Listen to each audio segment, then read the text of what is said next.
Welcome to Fish Fuck, the BBC's #1 show about fish fucking. Today we focus our efforts on the much celebrated Squarefish.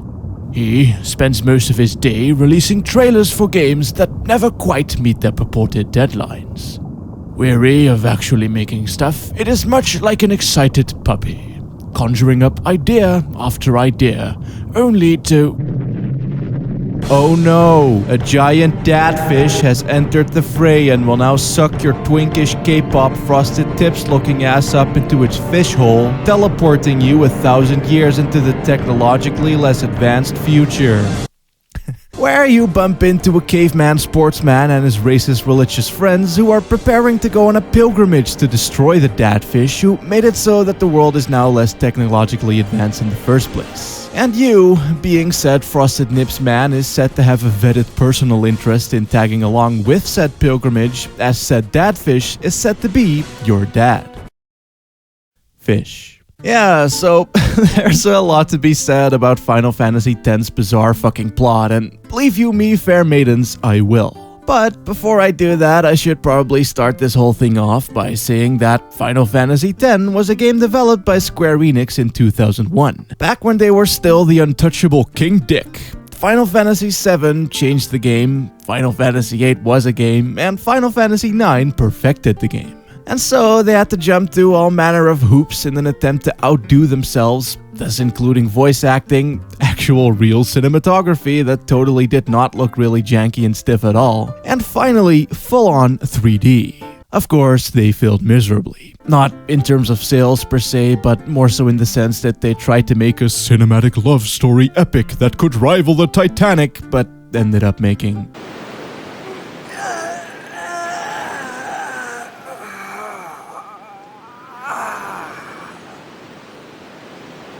Though this video isn't really about that. Well, as I said, I'll get into bits of it later, but most of my critiques will only serve as context for the praise that my dinky juice will shower this game with. Not blind praise, mind you, I'm way too cool for that, but I'd like to present my understanding of what they did with the game's general structure, why it turns me on something fierce, and why I would like to see it used elsewhere. Cause, yeah, for better or worse, Final Fantasy X's world, called Spira, is rather visually unique. The main plot centers around an Eastern-style religion, but its setting is undeniably Caribbean. This means that the game draws from all manner of real-life cultural influences not typically drawn from. We get the braids, dreads, the Patwanish accents, tiki huts, palm trees, and the dense fruity jungles, mixed into a cheeky cocktail with bald Buddhist monks, Hindu gods, deitic statues, and temples and mountains ripped straight out of countries like Tibet and Mongolia. The soundtrack also mixes both, putting a strong emphasis on calypso rhythms and tropical instrumentation, yet is also filled with religious hymns and ethereal patsins. Not to mention that the game takes place 1,000 years into the future of where future Twink Boy came from, and so you see far-reaching plains coated in old futuristic artifacts, and sea floors encrusted with skyscrapers. It is, unlike anything,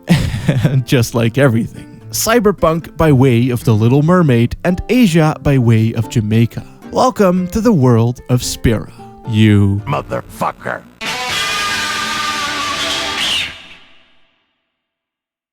It's easy to rag on Nomura's character designs for sure. Even I have made plenty of fun of the man himself too, and yeah, this game certainly has some of the weirder ones you'll ever see. From people in full biking attire that walk the streets of Xanarkand to the crotch-bearing pants and belt-buckle dresses of Spira. But in the dude's defense, he is but a boy of his time and, more importantly, his country. If you've ever had a quick whiff of what Japanese high street fashion looks like, you might begin to see how one would come up with something like Titus. Besides, a lot of it's perfectly in line with the game's overall nautical themes. I mean, there's an entire race of people based around scuba gear. The word sub is always present in the battle menu, though with our main pro tag, I'm not exactly surprised. And there's plenty of swimming to go about too. There's underwater sports, underwater boss battles, underwater, puzzles, underwater exploration, underwater dungeons, underwater fucking everything. Hell, even Spira's version of a prison cell is just a fucking pool with some spike along the rims, leaving the detainees to just kind of figure something out or die. All of that already is quite interesting for as far as I'm concerned. Like, there aren't too many other games, let alone JRPGs, that I can think of that have this much water-based shit, and I certainly fuck with the vibes. It does raise a number of questions like, how does Titus breathe? How do ball underwater? How does jump so high? And also, how does Titus breathe? Shit's never really addressed or explained in any way. It wouldn't be until World of Final Fantasy that we got ourselves an acknowledge. Hey, Titus, how come you can breathe underwater? Well, if you've tossed enough blitzballs around... Huh? What?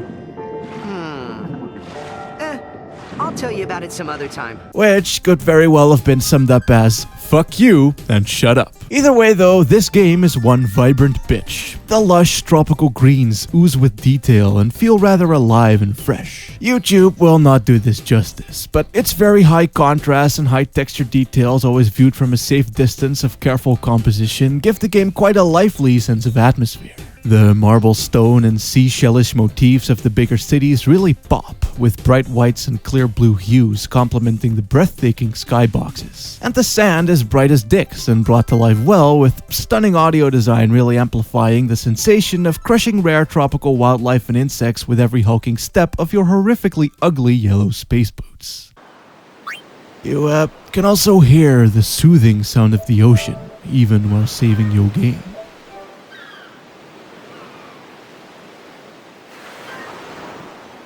The fresh summer breeze clips hair through shoulders and lets the grass dance in synchronicity as the thick as a dick palm trees and other exotic oddities softly sway in tow.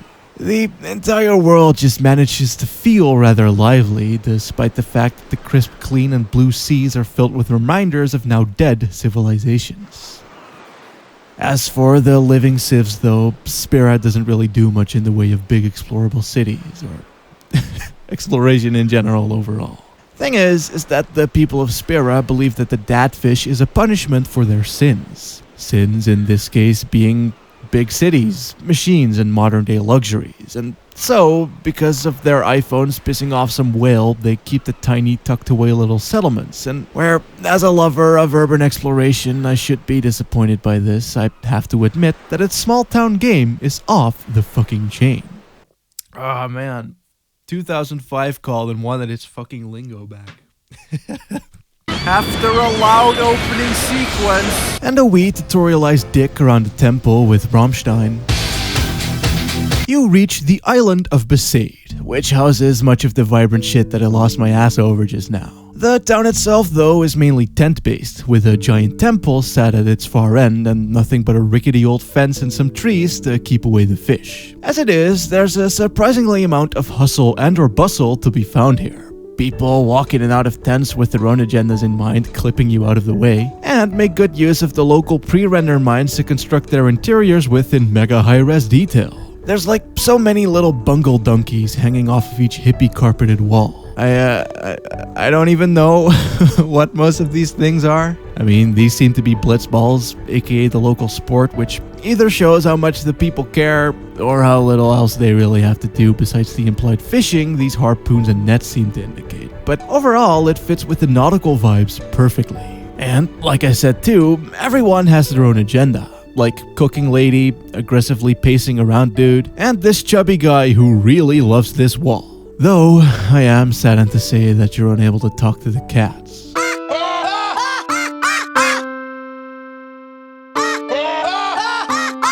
There's also the Crusaders Lounge, Crusaders being a type of dadfish defense force, though on a more base level. See, it is actually up to the cute summoner of this here temple to really save the day, hence why you're tagging along with her on boat, thus leading us to the next town, Calaca.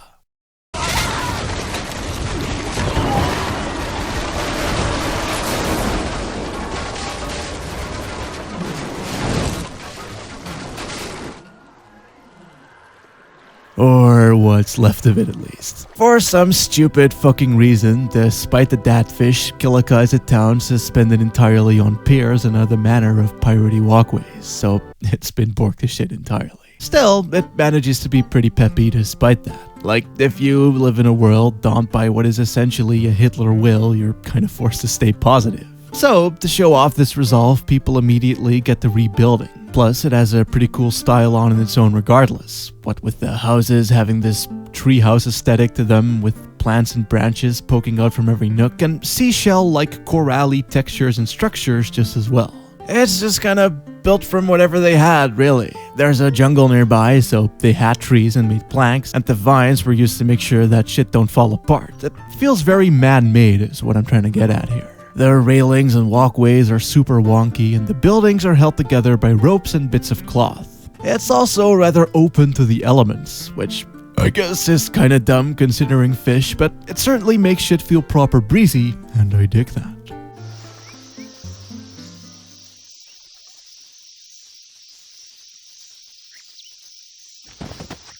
The giant jungle that I just brought up though is about the greenest fucking thing I've ever seen. Seriously, these mossy viney trees straight up put all other shades of green to shame, and the butterflies fluttering about the place accompanied by the constant barrage of chirping crickets and random encounters, the mysterious puzzly elements and the giant fuck-off Mayan-ass temple sitting in its midst basically make the game come as close to a Crash Bandicoot JRPG as anything will ever get.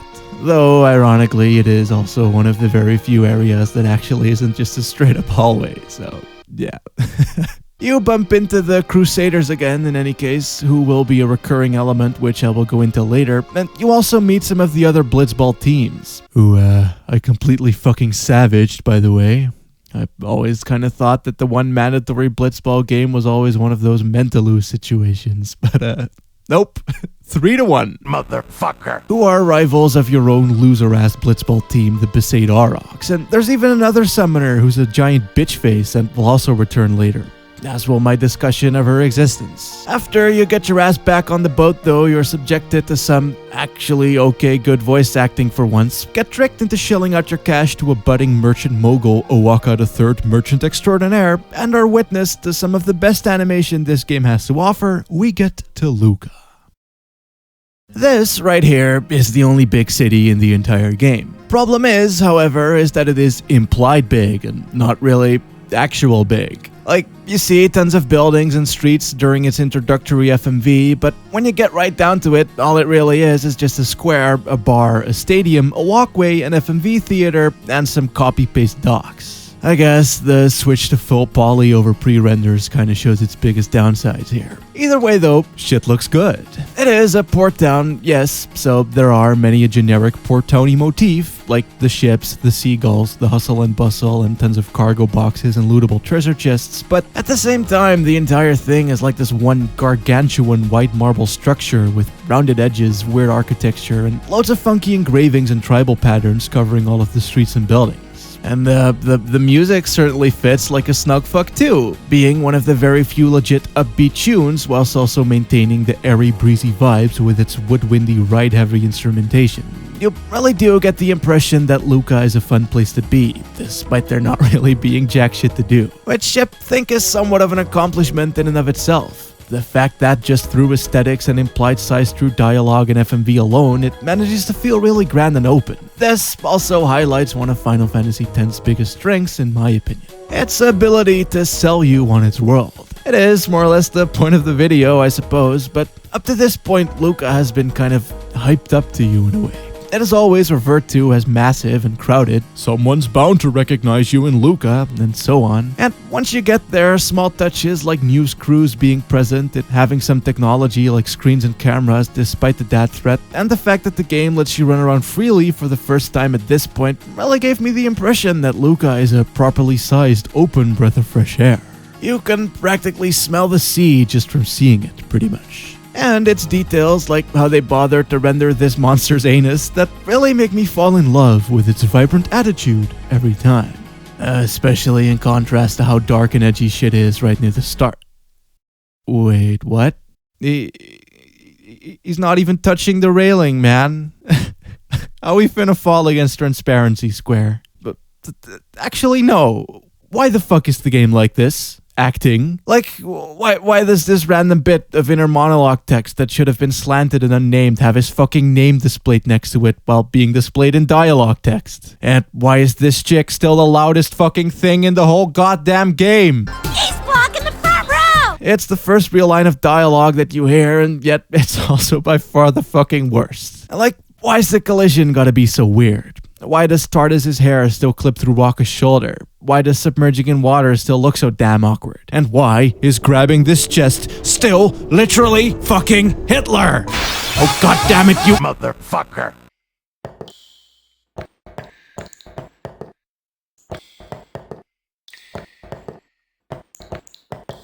Yeah, that sounds about fucking right. You've seen the title, so you know this isn't a review. The reason as to why is that I couldn't really be fucked to talk about the gameplay or its many faults, as I'd rather just focus on the things that I actually enjoy talking about, like highlighting the positives, its themes, and any other shit that might resonate with me and exploring why that is. However, I'd find it disingenuous to disregard the fact that Final Fantasy X is one polarizing boy. The voice acting, for one, while admirable given that it's Square's first attempt, is quite shitty overall. The script itself is a translated mess, the directing is not great, and they also had to fit the lines to the lip flaps meant for Japanese. At times, you can physically feel the hesitation in the actor's delivery. Kimori also straight up sounds like my Tetsuya Nomura impression. Yo, bitches, let's just start directing shit ourselves! Run! Protect Yuna! But most traumatizing to most has to be Titus, our leading lad. There's a lot to say about him, and I'm not quite in the mood to do that. But in a sense, he could pretty much be summed up as anime Logan Paul. Like, remember that outrage thing near the start of the year? Dude fucking filming a corpse, harassed people, violated taxis, screamed a bunch, broke property, and pretty much did the usual shtick of the American tourist. Well, that's Titus. Thinking isn't solving anything. Exactly. He yawns loudly in people's face, shouts in religious environments, molests random people by stealing their shit and climbing on top of them for some reason, and overall is just a very rude child. They do this to show how much of a man out of his world and time he is, which works effectively enough, I guess, but it's hard to like him at all as a result. I should say, though, that considering the script and the more than likely awful direction that they were given, the voice actors did do a pretty good job. When given room to breathe, even Titus doesn't sound all that annoying. I had made it out of the frying pan and into the freezer. I thought I was gonna die in this place. And most of the slower conversations sound just fine too. But then there's also this.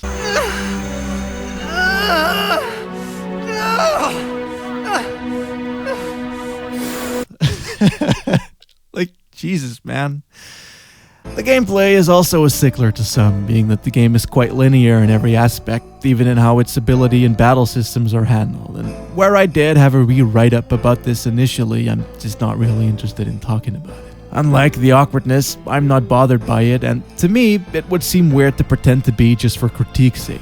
So I'll just redirect you to this really cool video by a dude called Jack Bros. He hates the game, pretty much, and managed to explain why pretty fucking well. As for me, though, I'll leave it here, as, again, I think it's fine, and if I'm brutally honest, I'd say that the linearity overall actually adds to the game in a number of interesting ways.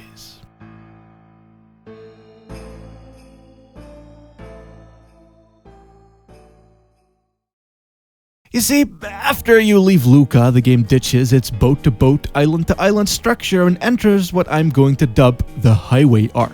Essentially, turning the game into one big set-piece-filled sightseeing tour across a well-developed and culturally interesting world that I shall now talk to you about in more detail than you ever wanted to hear. I mean, Highways is linear, a straight line, one might say, which on its own isn't really all that interesting. In fact, a certain other game in the series suffers greatly from it, but it is in what they decided to put on these highways where things start to get sexual.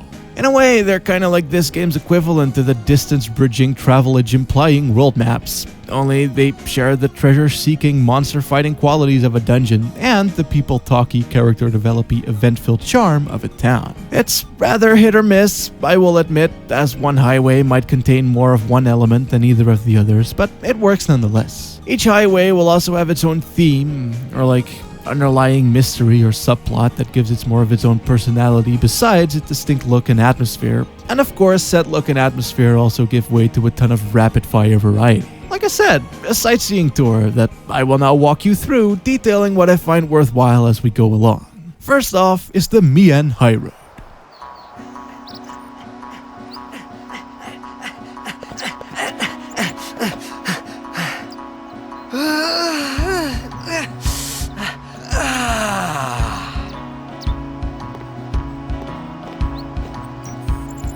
This area serves to bridge the gap from Lucca all the way to another high road called Mushroom Rock. The setting here is quite blatantly based off of rural Asia and gives you the sense that you're finally going further inland. What with its rough and tumble grass plains, Welcome to the rice fields, motherfucker. aesthetics and music, and the implied muskier temperatures. Oh, and the entire thing is also littered with artifacts of whatever ancient cyberpunk city was built here. It's a breath of fresh air, that's for sure. A nice break from the now no longer implied, but definitely still there, linear enclosement of all previous areas. It accomplishes this largely by having a very far zoomed out camera and a rather large view of the oncoming area. It's also quite long and fairly broad for what it is, with plenty of wee side roads veering off into treasure or funky little side events, and on the gameplay front as well, it finally drops the tutorialize, can't really lose no matter what combat, and actually legitimately sets you free for once. The game has started, pretty much. Like leaving Midgar in Final Fantasy VII or entering Hyrule Field in Ocarina of Time, just with a lot less gravity than either. It's cool though. Here is where the side plots and characters take hold. There's Luzo and Gada, the two Crusader boys you've met up with before, who seem to be setting up a type of militia together with the Rammstein people in order to stop fish. Already there is intrigue and development. Wow. There's also the Chocobo Knights who keep peace along the highways and are hopelessly stuck dealing with said militia, but also some evil beast is going around eating random chocobos. Mystery! And of course, they're quite bumbly and comic relief-ish, with the two ladies being super duper down to formal, but the dude clearly being in the wrong place, though it is implied that he's good with animals. A later plot point perhaps? We shall see. Now, if you've watched my videos, you've probably seen me bring up this PNG a few times and putting on A voice much like this. explaining some type of epic lore story or whatever. Well, that's all based on this gentleman right here. Machen is his name, and he's a scholar who knows all about Spira's history and wastes no time in wasting all the time in telling you about it every time. He's not much of a character per se, but he is cartoony and memorable enough just due to how strange his voice and mannerisms are. Plus, it goes to show how much thought went into needlessly overcomplicating and ruining the lore. And finally, you also meet Shalinda here, a disciple or nun, if you will, of Spira's religion called Yevon. And boy, is she muy concerned with the militia stuff. Because, machines are not allowed by the teachings, you see. Tithead questions this, of course, thus prompting more explainages and turmoils and blah blah blah, writing 1-in-1, you get the point. It is neat though, if only in the sense that it shows how torn and desperate the world is becoming due to the fish of death, and how you too slowly lose your mind, getting ever more frustrated at the high encounter rate and the frequency at which these cutscenes may occur. So luckily, here's where you reach a midway point on the highway by way of a wee Welbet Shop / motel. The music is nice, the pre-renders look mega slick, and the place overall has a really neat colorful style to it. It's kinda like a bodega of the future set in the past, with plenty of surf's up bra markings keeping shit nautical. Shalinda is also here, being all like, the Rammstein people are bad, but this shop is nice, I guess. And Machen is here too, in case you needed some more Lord Mian in your life. The owner of the shop, Rin, in any case, teaches you some Elbed lingo, which, in my research for this video, I actually found out that it's a fully realized and functional language.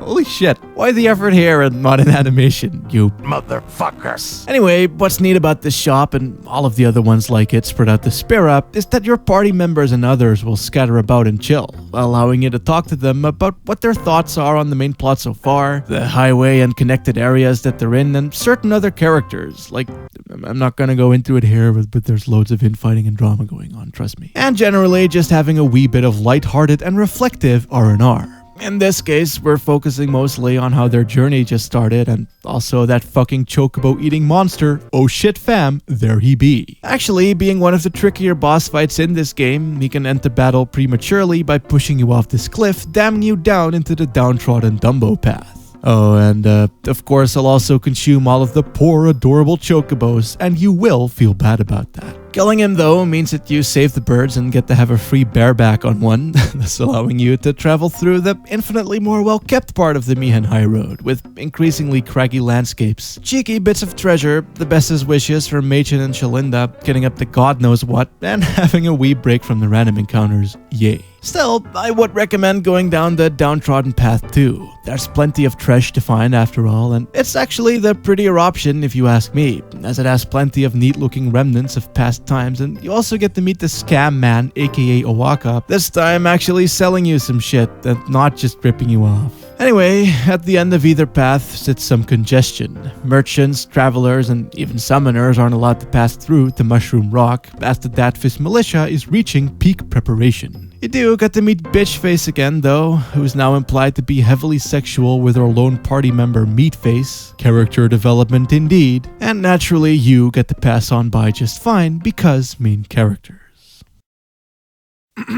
Yeah, so this place sucks dick. It's all grey, the sky's suddenly nothing but doom and gloom, and the rockier parts of the Mian Huayra Road have now jarringly transitioned into full-on crag. It looks boring, I ain't gonna front. No cool artifacts or factoids laying around here, just a sense of foreboding for the upcoming battle. The merry Chocobo Knights are here, I guess, though they only seem to be spouting "get ready for battle" dialogue at you, and Celinda is also here, this time showing some defeated resolve in that she still hates the militia for going against the teachings, but will do what she can to help her guard. It's kinda like character development, I guess. Mostly though, this place is more dungeon than anything, with lift puzzles and an encounter rate high enough to make Dragon Quest shit dicks. I do appreciate them essentially making a Final Fantasy Normandy Beach, for better or worse, and fittingly, after witnessing Luzu and Gata having a fight with Luzu being all like, No, I must fight! and the gang then being all like, But evil machines! and Luzu being all like, I must fight too! And Gata being all like, Nah, bitch! you actually reach a giant beach just as well. Oh, ho, ho! Shit's getting real now, boys! A bunch of losers versus Datfish. Who finna win? Religious leaders remain skeptical to the point of them very obviously being budding villains, very clever writing, and Owaka is revealed to be a massive capitalist whore, with NPCs actually remarking how much of a ripoff he truly is. It's quite funny given your prior interactions, trust me. Anyway, they lose.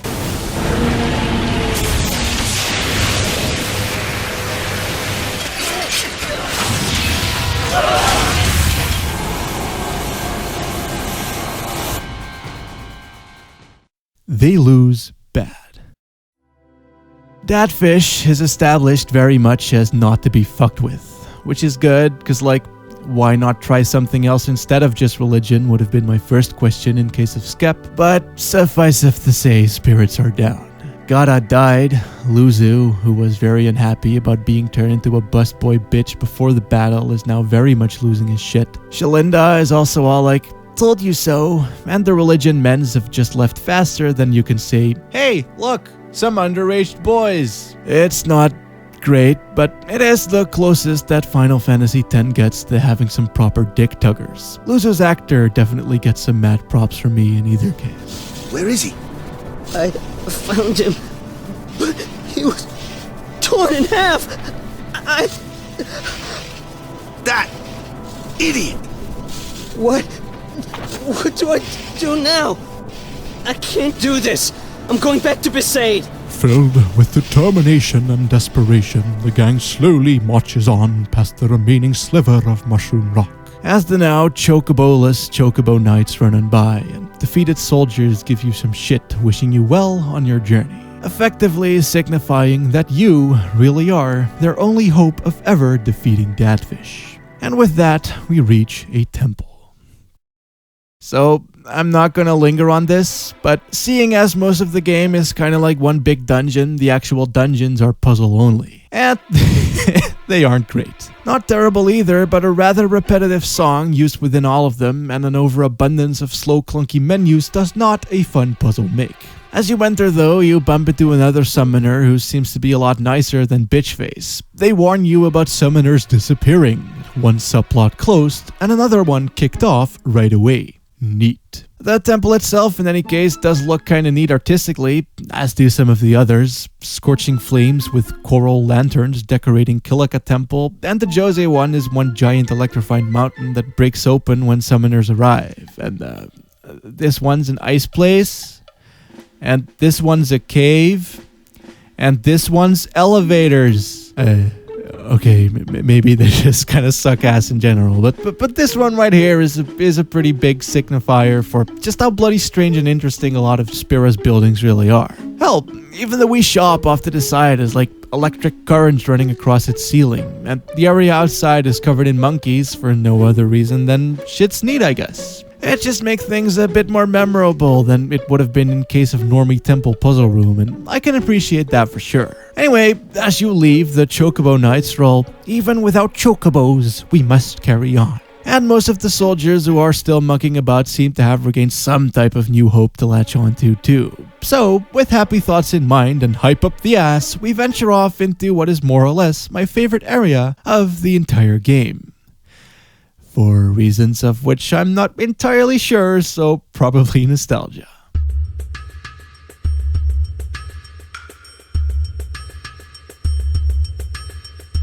In fact, it's definitely nostalgia. Whenever I think of my first time playing FF10, I think of this part specifically. Why? Well, personal reasons, I guess, but it involved summer vacay, loads of free time, and some pretty nice fucking music that I'm sure of. Either way, the Moonflow is a swampy lake, and like most swampy lake, it is filled with dead people. Only here, that means fireflies, spirits of the dead that hover over the water surface like mosquitoes, just not shit. It also keeps up the rural Japan vibes as seen in Mian Huayra with the big trees that look vaguely bonsai-ish and steamy sunsets. It's a rather welcoming atmosphere compared to the visual vomit of Mushroom Rock, the soldiers of which now having a wee chill and a sunbathe here, slowly coming to terms with what just happened. And of course, the misery is alluded to once more too, by a Balkan skull over here, telling you once again that summoners are indeed disappearing. Near the end of the first half of the Moonflow, being that it has a lake in the middle, is the first of two small trader-laden port towns. And by trader-laden, I mean trader-laden, as not only does it contain Owaka once more, but literally every NPC wants to sell you stuff at competitive prices. Rare weapons with strange unique stats to this location inbound. The entire town is just pre-renders too, and has this really neat rustic feel to it. It's just this one information station gazebo hut, this FF9 looking ass sign, and a big crane to get you onto the shoe puff. Which is a big elephant who can swim, by the way, because I guess nautical theme, so elephant now swim. Naturally, they're driven by a type of fish race called the Hypello, who aren't given nearly enough screen time. Like, they have their very own accent for fuck's sake, and an implied culture to go along with it, but you really don't get to see any of it. Anyway, after a full hour's worth of going back and forth between merchants trying to get the best equipment and talking to the once again spread out gang, again, you Rides the shoe puff? and All aboard? to the other side of the lake.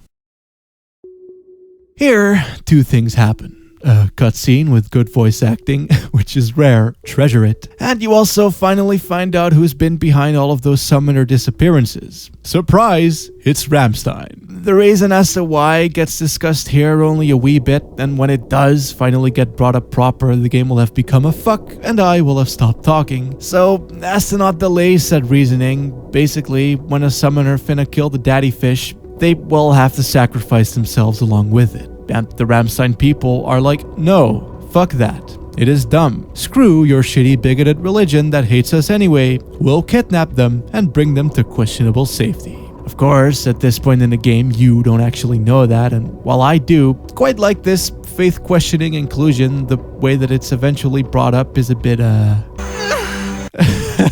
very fucking bad. So yeah, back to the merchant mingle, I guess, where you also discover that the Chocobo Knights aren't allowed to take their one remaining bird onto the shoe puff, thus forcing them to find an alternate route on foot. After which we admire the slightly more scenic half of the Moonflow with this adorable little pond thingy, only to end up at a really strange place called the Cuatro Salam. Oh yes, how mysterious.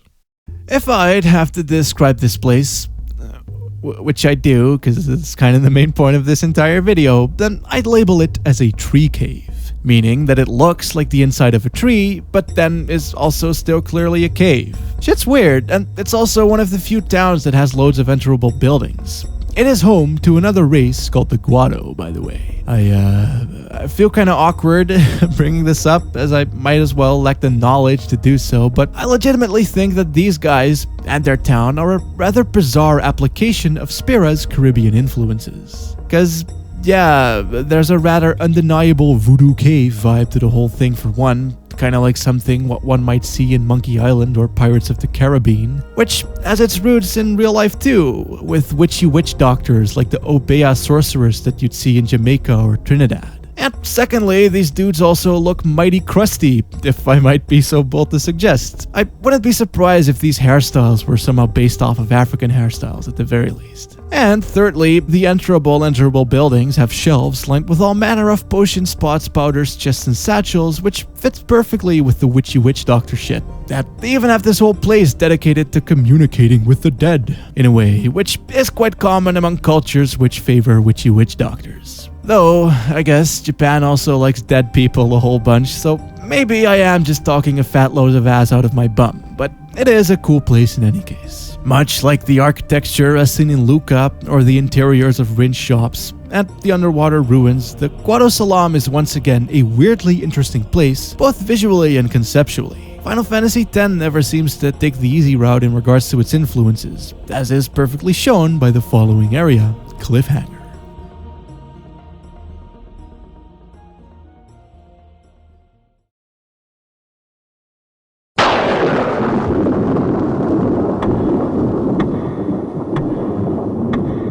Fuck this place, is what a lot of you are most likely thinking. Even the main cast isn't exactly excited about crossing the Thunder Plains, a giant stretch of land where lightning strikes constantly, and so the earth is scorched, desolate, and entirely devoid of life. There's craters everywhere, land scars aplenty, and all over are these giant fuck-off pillars that aim to guide the thunder away from any weary traveler. As Machen puts it, some dude one time was like, fuck this place and put down these pillars. He also sealed away the ferocious cacatois in these ancient stone tablets so that one may release them by simply pressing square. None of this stopped Shalinda from Lottie dying her ass across though, and Rin also managed to set up shop here, which you stay at after the camera flies into Riku's ass for no reason. The entire area though, besides being kinda dull visually, though I myself can't help but admire the creativity at display, is somewhat mired by this lightning dodging minigame, prompting you to button a button when shit strikes to avoid taking damage. I think. Can't really say that it bothered me much though.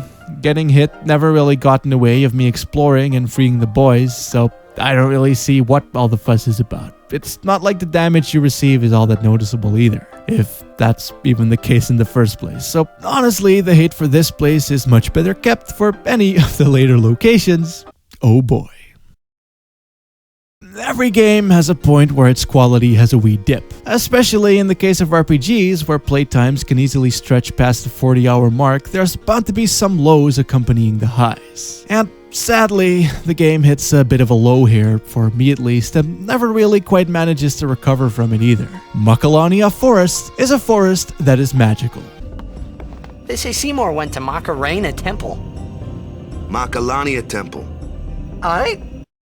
Kill this arrogant motherfucker. You can tell from the reused music, the crystallized corral-like plant life keeping alive the nautical theme, and also glowing balls and butterflies. It's basically an area ripped straight out of a Rayman game, which isn't awful by any means, but it seems more generic fantasy-ish than anything else we've seen up to this point. And to suck the fuck, nothing much of value really happens here either. Owaka is here, I guess, but he just kinda sells you stuff and has nothing much of value to tell you, and the only real character that you meet is Meatface, who has claimed to have lost track of his summoner Bitchface, thus furthering the Rammstein kidnapping plot of stilted payoffs. Pretty much, as I said, this marks the point in the game where the story overall starts to lose its shit more and more. It's like they took its simple setup with its school world and chucked all of it down the drain in favor of a more personality-based plot about the gang versus religion, featuring needlessly convoluted plot points and a bad case of the heart to relate to. Which is something even the most hardened fans of this game take some modicum of issue with, as do I. But I guess this video isn't really about that, in case you hadn't noticed.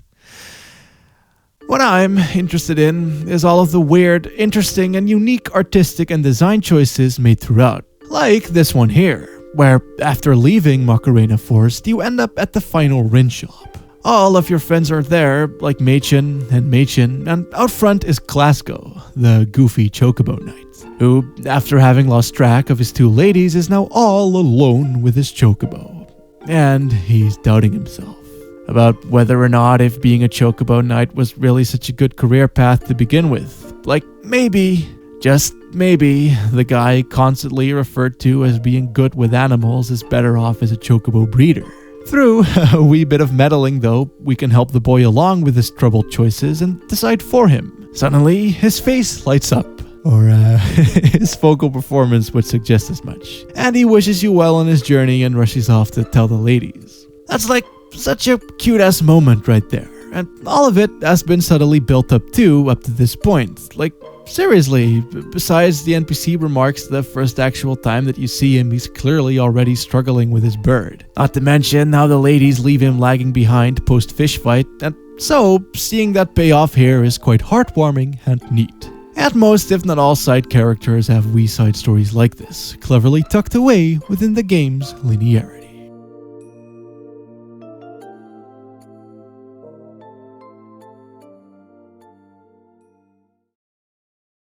Now, where the game starts to falter a little bit is in its giving up on this cool character-heavy sightseeing tour. Suddenly, we're done with Machen, Rin shops can suck our dicks, and we trade them in for big trouble. You see, that all-encompassing evil religion turns out to be quite evil and all-encompassing, as it royally fucks you up the ass after you kill one of his leaders. Suddenly, you get yetied and end up underneath the ice where there's no water somehow, and then randomly the datfish comes and kindly teleports you to a faraway land, where we can enjoy some great-ass music, but it's also just kind of a generic desert, so not much to say. Then, we reach the Rammstein base, which is a really cool location on paper, but an annoying alarm and stupidly bad voice acting ruin it completely.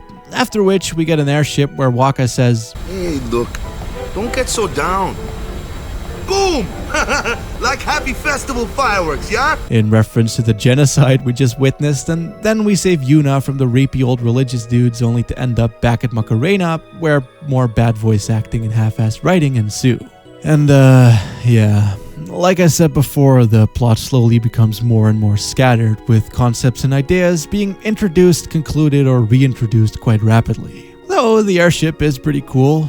I quite dig this game's version of Cyberpunk with its colorful color schemes, weird fonts, funky screens, and neato waterfalls, and the airship's interior is fittingly reminiscent of this. Plus, we also properly close off Bitchface's arc through her realizing that she's probably better off just banging the brains out of Meatface all day, holding off on the upcoming fish fuck. Oh, and I suppose that the Calm Lands is quite a cool location too. Essentially just being a big green field, only in typical Spira and fashion, it is also the place where summoners fight the datfish, thus leaving it scarred, as you can clearly see the many craters and remnants left in its wake. Or so says Machen, anyway. The color palette, at least, is also slightly muted, but in a rather kind-hearted and welcoming sort of way, as the calm morning glow radiating from the lush skybox coat the whole thing in niceness. And hey, you can even go around and have a wee play with the feral chocobos, enter a cave or two, scale a mountain range path, and hang out at this cozy little Welbet settlement with music reminiscent of Final Fantasy IX and the series its SNES days. Just kind of a shame that the whole thing gets constantly interrupted by constant.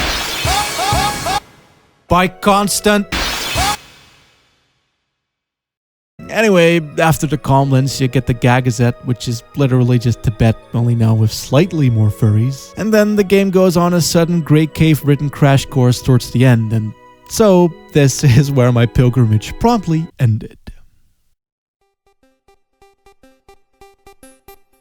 And that's my video, I guess. I should probably mention that at one point you can see a floating Moogle off in the distance during a tutorial, which is not supposed to be there. And also that I'm not really defending the game per se. I mean, yeah, I love it for these very reasons, and that is in part why I made this video, but it wasn't so much from the angle of, hey, look at how good this game is. Not saying that it's a bad game either, mind you, but, you know.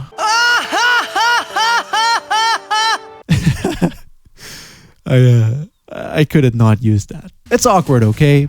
Final Fantasy X is awkward. I guess my reason for doing this was to highlight that its linearity is not as big of a drawback as it is often made out to be, and that in a better game this could have been an amazing fucking direction to take. There's just so many little vignettes and stuff. The small shops, the temples, the settlements where your party and friends can reflect on shit, and just all of the cool people that you keep meeting throughout with their own cute little subplots and personalities. It just makes for a very good sense of travel balance. A good flow, basically. Long road, enemies, downtime and chill, fun time, memorable characters, repeat. It's a very snappy way to pace your RPG, really. Exploration and freedom are great and all, but sometimes a boy just wants to go on a big trip without all the troubles and tribulations that tend to come with it. And Final Fantasy X is great for that. Like, the clear lack of distinction between dungeon, world map, and town gives it the sense that anything can happen at any time, and yet its reliance on a strongly defined structure make it a rather comforting and relaxing game to play overall. I'm just not sure if the designers of the game as a whole realized that themselves, but a happy accident it is nonetheless. And so, in my highlighting of this, maybe someone will be like, yeah, and make something built around it properly. And if not, then I sure as shit will, but then I've only sheepishly gazed at Unity's interface, so fuck knows how long that's going to take. Either way though, I hope that this video was at least fun to watch and that you got something out of it. Writing this behemoth of a script didn't even make me want to kill myself. May Lord Mian be with you, bitch.